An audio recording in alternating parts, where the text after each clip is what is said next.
Welcome to Conversations Live. For more than a decade, we've brought you the best in books, entertainment, and current events. When the movers and shakers of the world have something to say to you, they say it to us first. And now, celebrating 15 years of broadcasting, here's your host, Cyrus Webb. And welcome back, everyone, to Conversations Live. I'm your host, Cyrus Webb. Glad you all could join us once again, whether you're tuning in on the radio dial here in Mississippi at WYAD 94.1 FM or through WYADonline.com. We're glad you all could be with us. Also, those joining us through a larger audience around the world, we're glad that you all can tune in as well. Our next guest, actually, I got a chance to meet in person recently when I was doing my tapings for Cyrus Webb Presents in New York. We're excited to welcome Rodney Lopez to our program. He's the co-executive director of a great organization called Dancing Classrooms. We had a great chat when we were in person. We're going to continue that chat with you guys, but also talk more about Rodney himself. He's been able to do some amazing work, been able to show by example what's possible in life, and also, of course, to show us all, no matter what challenges we might face, how we can be able to push past those and rise to achieve our goals and dreams. If you guys are just now finding out about Dancing Classrooms, as well as the work that Rodney does, we'll let you guys know, of course, how you can stay connected with him. Rodney, hello to you, and welcome to the program. Good morning, Cyrus. It's really good to talk with you again. Thanks for having me. Oh, the pleasure's definitely all mine. You know, Rodney, typically this happens in reverse. Typically I have a guest on the radio show, and I say, wow, as I'm traveling, I would love to be able to sit down with you. You and I had a great mutual friend, of course, that kind of helped us to kind of turn things around, Patrice Tanaka, who's been able to do some great work with her project, with the Joyful Planet. You, though, are able to do some great work as well, Rodney. As I mentioned, you're the co-executive director of Dancing Classrooms, been able to do some great things there. What has this experience been like for you, Rodney, to be able to look at the things you've been able to achieve in life and the impact you've been able to have? Well, I appreciate that question. I think that like anyone else who is on a path of achievement, the first thing you realize is that you're not by yourself. There is a great saying that says, if I've achieved anything, I'm paraphrasing, it's because I've stood on the shoulders of giants, right? So there are people who come before you, there are people who are alongside you, who either encourage you, support you, give you loving criticism along the way, so that you can both identify and then hopefully achieve your goals. And when it came to Dancing Classrooms, for instance, the reason that I'm in a position of leadership is because there was someone who had a vision for a program that would change children's lives through dance, and that was Dancing Classrooms founder Pierre Dulaine, and being able to work very closely with him in a learning capacity, in a mentoring capacity, then to be able to try to continue his legacy and what he started. Well, that starts because first you're learning at someone's feet, right, and you're learning how to how to deliver something and how to do something. And I think in my own life and my own projects, like with the GAP, the Generosity and Abundance process, which we'll talk about later, again, that comes from both personal lived experience, but also understanding that there is an opportunity not just to have that experience and keep it for yourself, but to actually share it with other people, serve other people, and work with other people so that they can achieve their best. And so I think when you look at your own life and sense of achievement and purpose through a lens of service and passing it on, then it makes what you do all that much more important. Right. I think in hearing you talk about that, Rodney, the thing that I know some in the audience, whether we're talking about locally here in Mississippi or our online audience around the world, may say is that, yeah, that sounds great, and I know that I should be able to do things, but there's fear that sinks in there, Rodney. I'm sure that you're able to see it even with your work with Dancing Classrooms from those, great young people that you're able to work with, wanting to do something great, but, the fear of how people are going to perceive it. Are they going to be able to do it well? How is it going to be received? How have you not allowed the fear to stop you in your endeavors? Because I think, on the other side for me of greatness is always, of course, getting past that fear. How have you not allowed yourself to be paralyzed by that? Oh, great question. They say fear stands for false evidence appearing real, right? There is a fear that comes with stepping out of your comfort zone in any way, shape, or form. And that's professionally, and that's personally, and that's in relationships. And I think we can be paralyzed by fear. We can be stopped in our tracks by fear. But I think any ability to move past fear starts with your ability to see a new reality for yourself. And if you can envision a new reality for yourself, and I'm not talking necessarily about big things at first. It could be something small. It could be something like, I just want to get out of debt, or I want to eliminate this one credit card, from my life. And so what would that look like? It's visioning it, it's writing it down, and feeling the feeling of joy or liberation or freedom even before you have it. And I think that's essential to getting past the fear that would block you. And I think really at the end of the day, it's taking a first step, not knowing how it's going to end up, but knowing that your source, whether you refer to that as God or the universe or something else, has your back and is going to support you along the way. That's ultimately the other side of fear, is faith. And fear and faith are two sides of the same coin. You don't have one without the other. And as your faith grows, your ability to confront fear grows. And I think that, again, should be inspiring for all of us. I want to say, for those who are just tuning in, either on the radio side or online, you're listening to Conversations Live. Excited to welcome Rodney Lopez to our program today. Rodney is the co-executive director of a great organization that I mentioned earlier called Dancing Classrooms. We're going to talk a little bit more about that at the end of our segment, but also an individual who's been able to show by example, as you can tell here, what it takes to be able to move past fear and obstacles, and then, of course, to achieve the greatness that we all are intended for. So I think, the other side of what we're talking about here, Rodney, is the impact. When you hear from people, either in person or get an email or a text about something that you have done and how it has impacted someone for the better, how does that make you feel about the work that you're doing?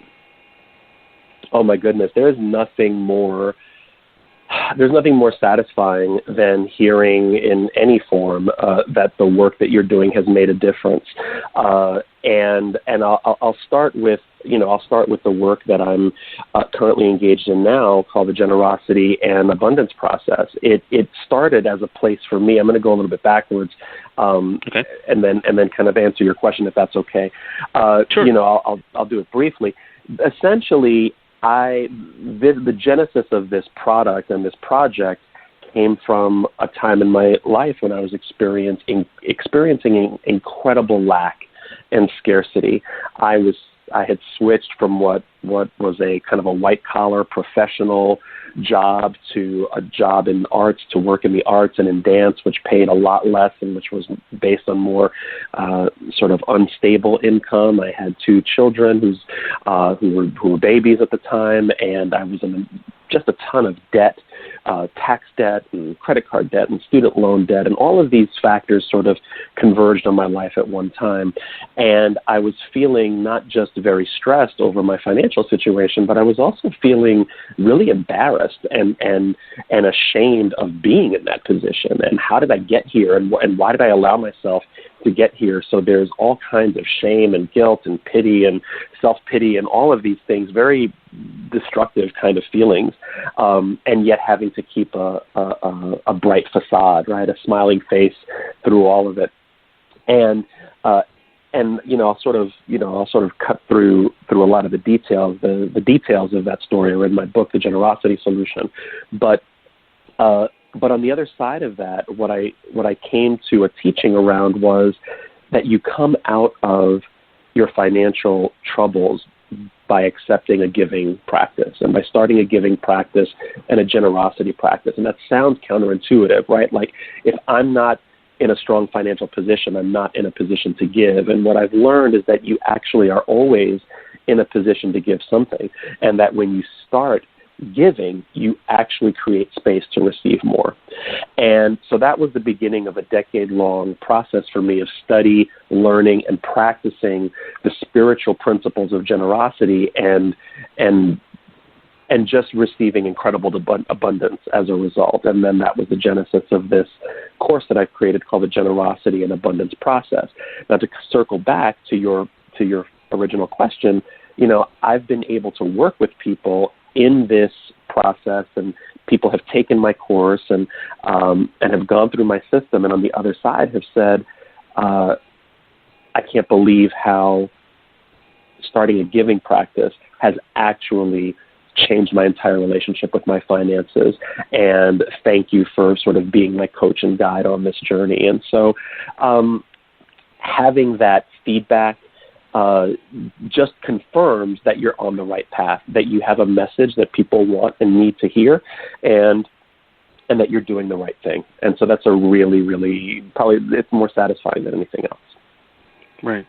And I think, too, it goes to different avenues of life as well. One of the things you and I discussed when we were together in New York, Rodney, of course, is the documentary that you guys have been able to do, even, of course, featuring the work with Dancing Classrooms, but even, as you were just talking about, what you were able to do with your project, and again, for the book.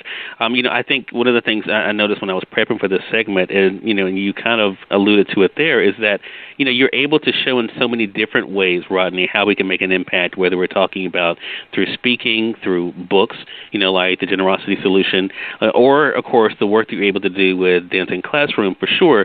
So is that also what you hope those that are in your charge realize? And that's why I bring that up, is because there's not just one way. I think a lot of times people try to put others and even themselves in a box and say, if you want to make an impact, this is what you have to do. If you want to make a difference, you have to go this way. Is your hope that people will realize that they will take advantage of whatever avenue is available to them to make an impact? 100% yes, Cyrus. If I had just stayed the course of what I was, quote unquote, supposed to be doing, it's not to say that I wouldn't have been successful. I may have been very successful, but I don't know that I wouldn't have been the same Rodney. I wouldn't have been the as satisfied as I would have been, I think, if I had just stayed the course on my public relations career. That's what I was supposed to do. That's what I went to school for. That's what I trained for. That's what my parents, wanted me to do, right? They wanted me to sort of have this particular career track.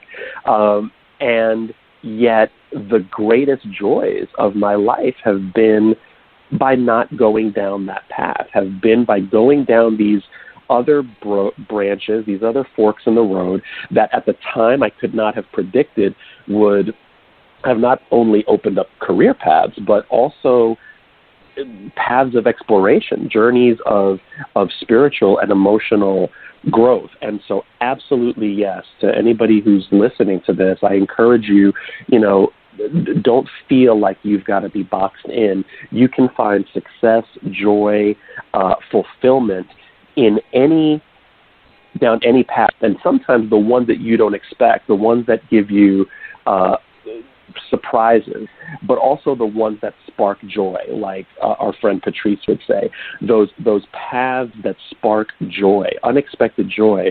You want to explore those. You want to lean into those a little more, because in down those paths are going to be experiences that you can't even begin to imagine. Right. So I think, for those who are, again, just, kind of thinking about what is possible for them, because I think, too, another sad thing that happens, Rodney, is that people have looked at themselves and look at where they are, and they automatically discount what is possible for them. It's going back to even, I guess we could say with both, whether we're talking about what you're able to do with GAP or with Dancing Classrooms. How important is that belief system for you to help them to appreciate about themselves? Because it's one thing for you to tell someone that you believe in them. How important is it for you to help them to develop that belief within themselves? I think that, first of all, I think coaching and mentorship is really important. I think that although we all have personal work to do, and at the end of the day, no one can force you or push you or cajole you to make a change that you don't want to make. And so there is a certain amount of belief in oneself that is necessary. And at the end of the day, no one is going to make you be successful, in any way you define success. But I also think it's important to find a coach, a mentor, an advisor, someone who is further along the path than you are, and just interview that person, connect with that person, and it can be in person, it can be virtually. There's so many ways to do it, but success leaves clues. Anything that any of us want to accomplish, someone else has accomplished it in one way, shape, or form. And so I think that first finding that kind of wisdom and knowledge in anyone in your environment that you can, I think is critical. And then I think in addition to that, again, it comes back to really being clear about the goal that you want to achieve. And it can be lofty or it can be pedestrian, but you've got to be clear and come to some clarity around what that is, and just take the smallest step towards that.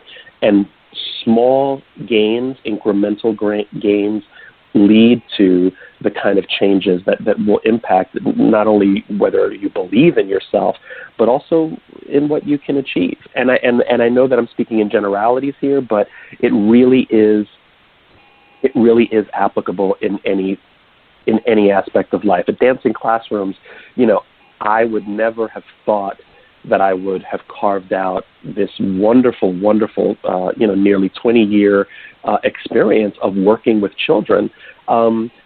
If you had met me on that first day, I would have told you that this is just a kind of a cute little side gig that I'm going to do for a couple of months and then move on to my next job. There was no way I could have predicted that I would have found a joy and a passion and a satisfaction that has emerged over the last 20 years. If you had talked to me that first day, especially the first time you put me in front of a group of fifth grade children who were just waiting for me to fail, and really testing me to see if this is something I really wanted to do. And so I wouldn't have known that if I hadn't gotten in the game and actually started down that path. So I think we all have to do that in our own way. So, Rodney, if you had to kind of think about where you are today and the things that you've been able to see, and as you said, over the past 2 decades, what keeps you optimistic? What keeps me optimistic is that I see in my own space, whether it is in Dancing Classrooms or whether it's in the faith communities that I'm privileged to work with and around, I see new generations of young people really committed to making the world a better place, and not in a Pollyanna kind of sort of way. I see people entering political action and political activity with a real fervor, community activism, social activism, entrepreneurship. There's just so many different avenues of life where I see young people really getting engaged, getting interested, organizing, speaking out. And I think that what that means is that, we can be optimistic about a future where we have a socially, politically, and community-minded generation of people who are not interested in just business as usual, who aren't interested in just sort of the messages of consumerism and materialism that I think the last couple of generations, going back to the media age, have just sort of consumed, right? And I think that we're seeing a different kind of consciousness around how people want to live. People want to have agency over their lives and their finances and their purpose. And I think just the fact that you and I are having the kind of conversations that you have with the guests that you have on a regular basis, where you're really centering these talks around purpose and right. giving back and all of that. I think more people having these kinds of conversations are different. They're different than the kind of conversations my parents had. And so I think that gives me cause for optimism. Well, I think it should give all of us cause, Rodney, for sure, because it reminds us of what is possible, and also that there are people out there who are not giving in, who are not giving up, and who are pushing forward and want to see others win too. I think that's the other side of this that we didn't talk about, Rodney, is that, I mean, by the example you're setting, you're showing that there is room for more than one. And I think for you to be able to, no matter what age group we're talking about or those who you encounter, for you to want to see them win shows that it's possible for them and that they should have that hope for themselves. Again, everyone, Rodney Lopez has been our guest. Great conversation with you, Rodney. He's a co-executive director of Dancing Classrooms, but that's only a part of what he does, as you can tell from this conversation. A lot of great things that Rodney's been able to do, including, of course, his book, which for our podcast audience, we'll be linking to that from Amazon. But, Rodney, how can our audience stay connected with you and kind of keep up with the updates? Well, I would love for people to stay connected to Dancing Classrooms. You can do that via our website, www.dancingclassrooms.org. That's one word, dancingclassrooms.org. And if you're interested in learning about the generosity and abundance process and how you can really transform your relationship to money and your personal finances through the lens of generosity and adopting a giving practice, it's a very holistic process, and I'd love for anybody who's listening to this to learn more about it. You can learn more about it at my website at RodneyEricLopez.com, RodneyEricLopez.com, and you can learn all about the gap there. All right, so make sure you guys do take advantage of that as well.